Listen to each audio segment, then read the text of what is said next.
Hi, welcome back to my channel. I'm Helen Fox, owner and tutor at Fox Tutoring.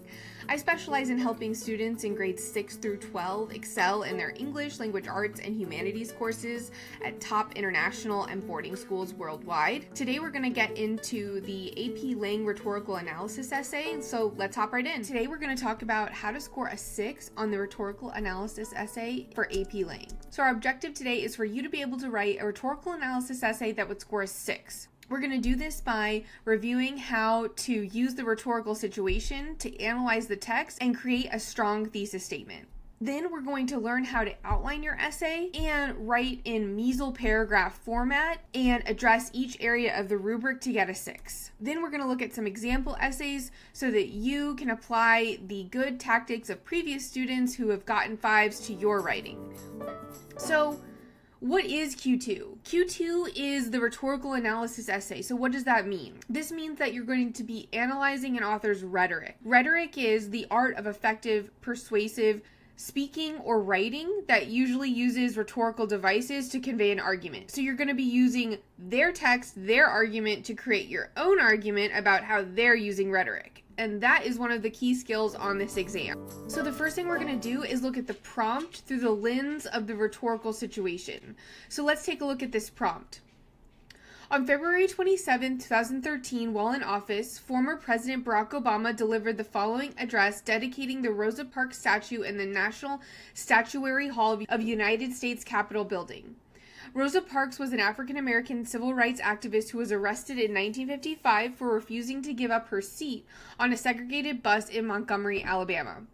Read the passage carefully. Write an essay that analyzes the rhetorical choices Obama makes to convey his message. The first part of the rhetorical situation is context. Context is the author, date, location, and background info. The author is Obama, the date is 2013, the location is the Capitol building, and the background information that might be important is anything related to the civil rights movement, Rosa Parks, 1955, the Montgomery bus boycott. So the more you know about that, the more you can use it in your essay. Next is audience. The audience is who is likely to read or hear this text, and also who the author intends to read or hear the text. The first audience Obama is addressing are the listeners at the Statuary Hall. Second, he is probably addressing his supporters or those who care about civil rights. He also might be addressing his haters, those who disagree with him or are against him and his party. It's always important to think about this when you are analyzing a politician's words. Next is purpose.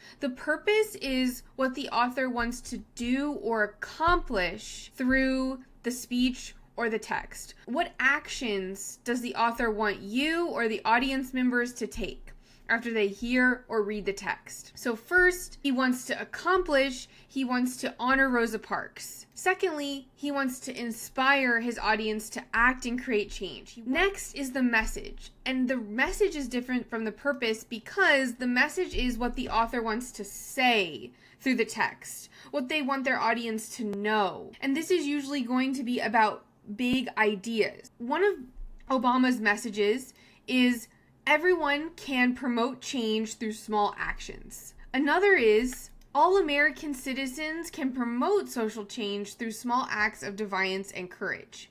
So the way that I got to these messages was to look at the key broader topics or themes present in the text and ask myself, what is Obama trying to say about change?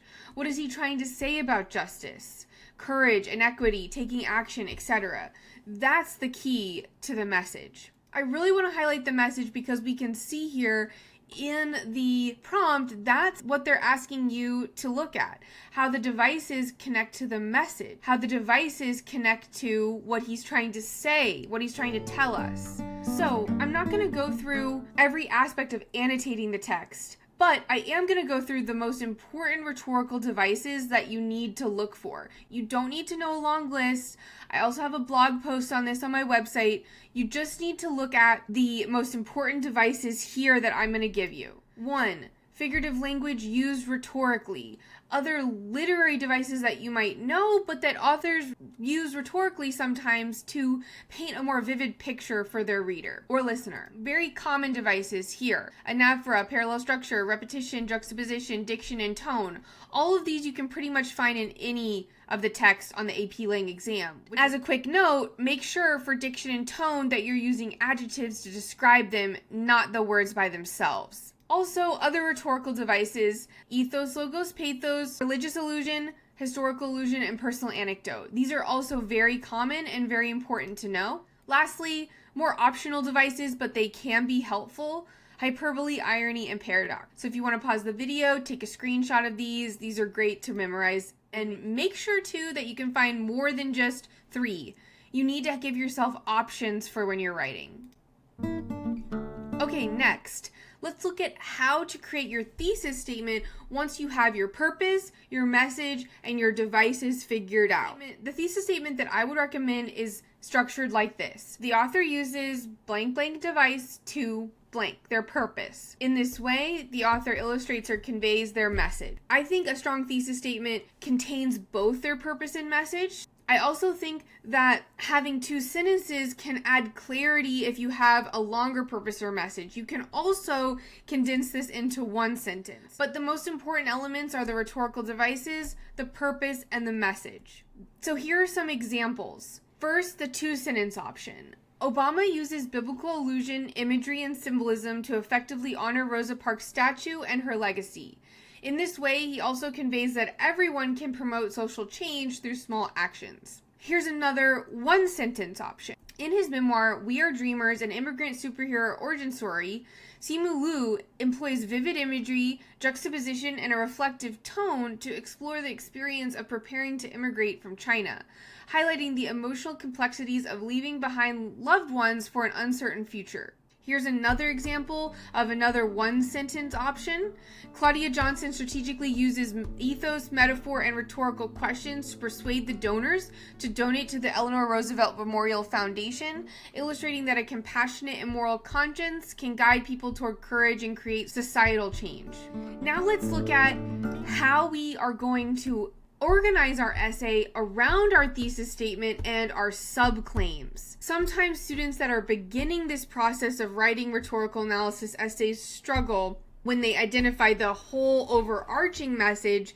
They miss the subclaims, but the subclaims are really important to getting good in-depth analysis. Let's look at how we can break Obama's message and his purpose into subclaims for our devices.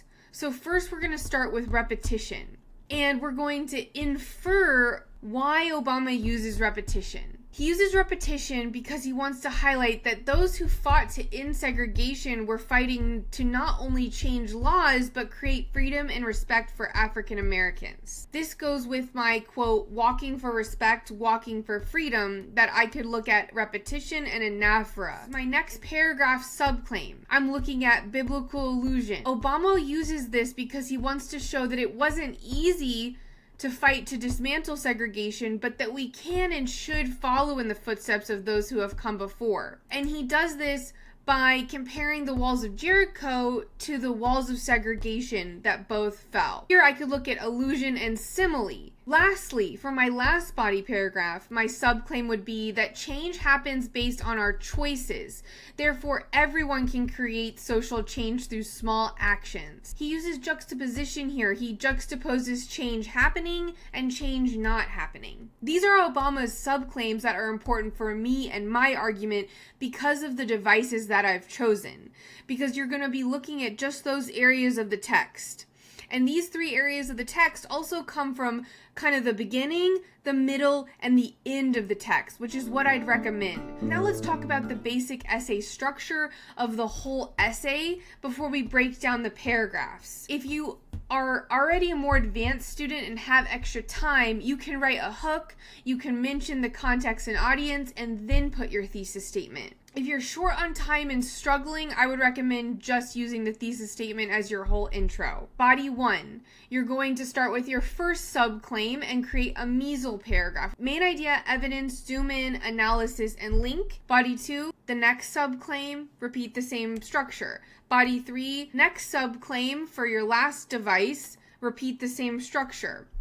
Conclusion. A good conclusion for this essay really only needs to be one sentence. To save yourself time, I'd highly suggest that. Let's talk about why we need a zoom in part to our paragraph. So zoom in, for me, means chunking your quote, looking at specific diction in your quote or specific diction in general from the author that supports their argument. So as you can see here on the rubric, typical responses that earn 4 points look at the importance of specific words and details from the passage to build an argument. So that means that zoom in really isn't an optional choice. It's a necessary choice to score the highest possible. So here's the meso structure broken down, and you can screenshot it if you'd like. So first, main idea. It's good to use a transition word, state your device, and then explain how your device supports the purpose or message using that subclaim. Then you're going to add your evidence by introducing the context for that evidence and a short quote or collection of phrases. Then, if you've used a quote, you can pick out 2 to 3 words to support the analysis of the device in that quote and look at how those specific words and details support the purpose or message. Then, you're going to go to your analysis. You're going to zoom back out and think about why is the author using that device for that audience, because that is going to help you with the sophistication point. Once you get more used to this structure, you can alternate and use evidence and zoom in, or use a combination of just zoom in and analysis. Then your link is going to be a close to your paragraph. Use a transition word and conclude your paragraph, making sure that you're building your line of reasoning by going back to your thesis. Let's look at a specific example for the meso body paragraph. This is from a student of mine who went on to score a 5 on both AP Lang and AP Lit. So this would be an example like second body paragraph. So here you can see the evidence and the zoom in to the specific words and details, the analysis back up to the topic sentence and the bigger idea, which is making change, acting to create change, and same thing for the linking statement here. This is just one example of evidence zoom in analysis. You can repeat this with another quote below this before the linking statement.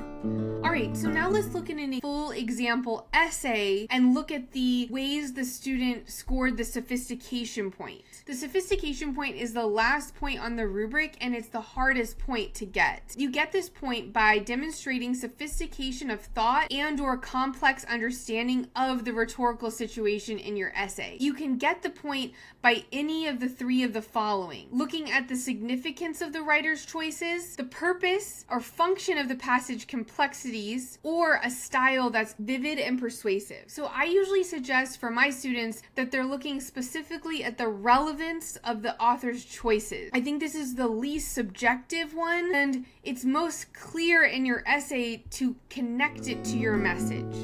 Here's a couple example intros.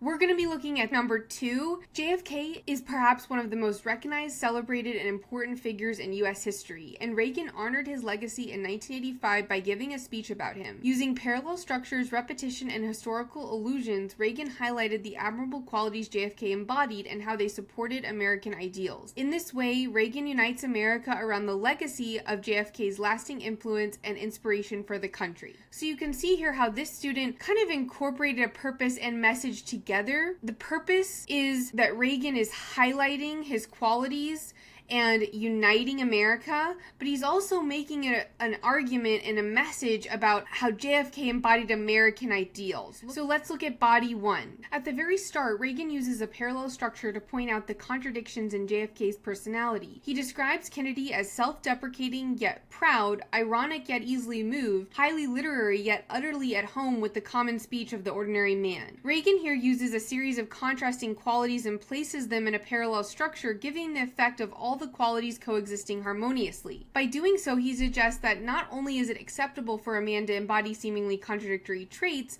but it may even be admirable for Kennedy's ability to navigate both situations that require a high literary ability as well as a situation that connects with an ordinary man. These qualities are what allow him to be a versatile and far-reaching leader. Therefore, Reagan's choice of parallel structure defines a tone of praise and honor for JFK early in his speech. So one thing I want to point out here is this not only but also structure. This is really helpful for your essays, all of your essays for AP Lang, and I highly recommend using it. Lastly, it can be helpful to just focus on your purpose in body paragraph 1 and then move on to your message in body paragraph 2 and 3. Okay, let's go on to body paragraph 2. Next, Reagan uses repetition to emphasize how Kennedy's qualities reflect American ideals. While praising Kennedy's leadership, Reagan highlights Kennedy's Americanness specifically. This is shown in word choices like patriot who summoned patriotism, which repeats the word patriot to connect Kennedy's legacy toward the good of the country. In doing so, Reagan reminds his audience that every American should commemorate and be proud of their forerunner JFK,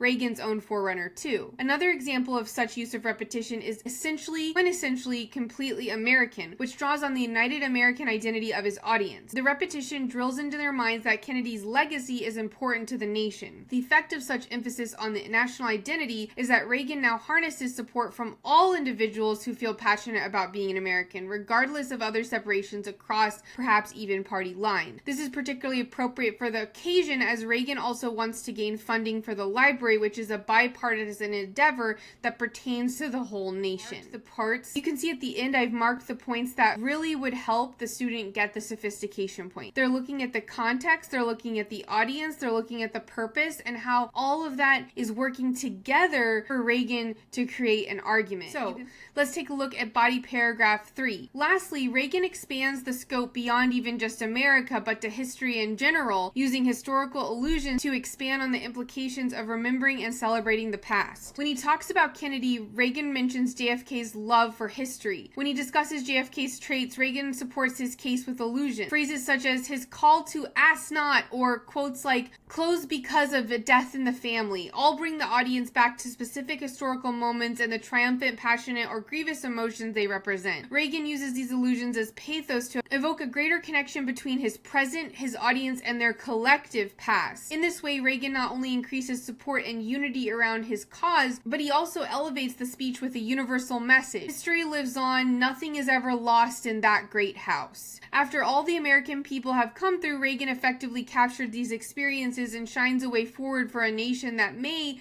need just a little hope. So you can see here again that the student is using a very good technique to get the sophistication point, tying the use of allusion to the message that history lives on. JFK's legacy lives on.